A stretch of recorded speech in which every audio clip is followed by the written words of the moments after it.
درانو دوستانو السلام علیکم ستړي مشئ د هر کال سپتمبر رسمه نیټه په چین کې د ښوونکو له ورځې سره برابره ده. نو په نننۍ ویډیو کې غواړم تاسو ته د چیني او افغان ښوونکو کیسې او پیغامونه وړاندې کړم. تر هر څه لومړی زه هم د دې ورځې په مناسبت ټولو ښوونکو ته خپلې نیکې هیلې او مبارکي وایم. د ښوونکو ورځ مو مبارک شه. د ښوونکي ورځې مو مبارک شه. ټولو محترمو استادانو ته د ښوونکي ورځې مبارکي وایم.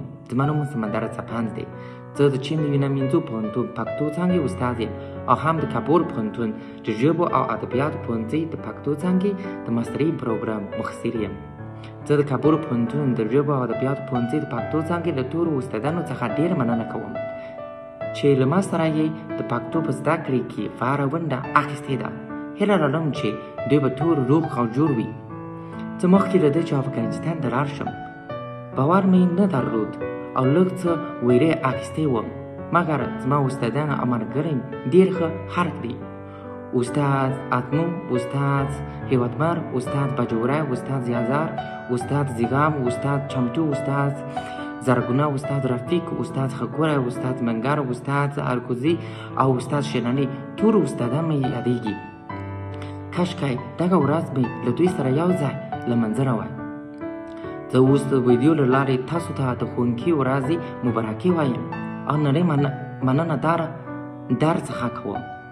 په ځانګړې توګه د کابل پوهنتون د پښتو څانګې مشر پوښتنوال ډاکټر اجمل خکورې نه ډېره مننه کوم، ځکه نوموړی ما سره په درسونو کې ډېر هڅه کړې او ستونزه یې راسره کرلې دي.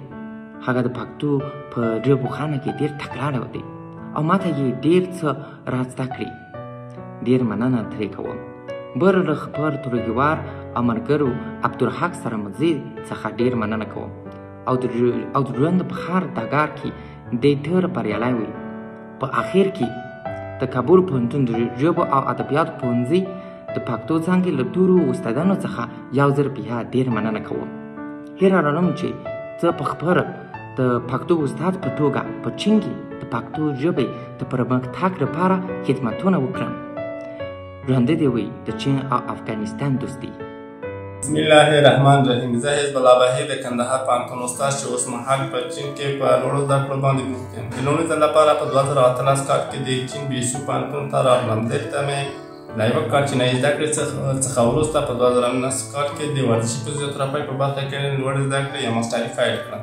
دا چې نړۍ په ګوټ هېوادونو کې د ښوونکي ورځ لمانځل کېږي او دغه د ښوونکي مقام ته په احترام باندې قایل دي. په حقیقت کې هم ښوونکی د ټولنې مانیزه پانګه ده او شتمني ده.